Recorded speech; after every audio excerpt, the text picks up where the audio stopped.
ସବୁବେଳେ ନିଜର ଛୋଟ ଛୋଟ ଭୁଲକୁ ସୁଧାରିବାକୁ ଚେଷ୍ଟା କରନ୍ତୁ। କାହିଁକି ନା ମଣିଷ ବଡ଼ ପଥର ଦ୍ୱାରା ନୁହେଁ ବରଂ ଛୋଟ ଛୋଟ ପଥର ଦ୍ୱାରା ହିଁ ଝୁଣ୍ଟିଥାଏ। ଲୋଭ ସେହି ଜିନିଷ ଉପରେ କରନ୍ତୁ ଯାହା ଉପରେ ଆପଣଙ୍କର ଅଧିକାର ଅଛି। କାହିଁକି ନା ଯେଉଁ ଜିନିଷ ଉପରେ ଆପଣଙ୍କର ଅଧିକାର ନାହିଁ ସେହି ଜିନିଷ ଉପରେ ଲୋଭ କଲେ କେବଳ ଦୁଃଖ ଏବଂ ନିରାଶା ହିଁ ମିଳିଥାଏ। ଯଦି ଜୀବନରେ ସଫଳତା ପାଇବାକୁ ଚାହୁଁଛନ୍ତି ତେବେ ନିଜର କୌଣସି କାମକୁ କାଲିକୁ ରଖନ୍ତୁ ନାହିଁ। ଆଜିର କାମ ଆଜି ହିଁ କରିବାକୁ ଚେଷ୍ଟା କରନ୍ତୁ। ନିଜର କୌଣସି ବି କାମକୁ ଅଧାରୁ ବନ୍ଦ କରନ୍ତୁ ନାହିଁ। କାହିଁକି ନା ସବୁ କାମକୁ ଅଧାରୁ ବନ୍ଦ କରୁଥିବା ଲୋକମାନେ କେବେ ବି ସଫଳତା ପାଇପାରନ୍ତି ନାହିଁ।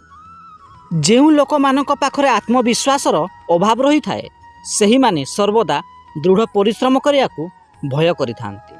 ଫଳରେ ସେମାନେ ନିଜ ଲକ୍ଷ୍ୟସ୍ଥଳ ଠାରୁ ବହୁତ ଦୂରରେ ରହିଯାଇଥାନ୍ତି। ତେଣୁ ସର୍ବପ୍ରଥମେ ନିଜ ମନ ଭିତରେ ଥିବା ଆତ୍ମବିଶ୍ୱାସକୁ ଭାଙ୍ଗିବାକୁ ଦିଅନ୍ତୁ ନାହିଁ।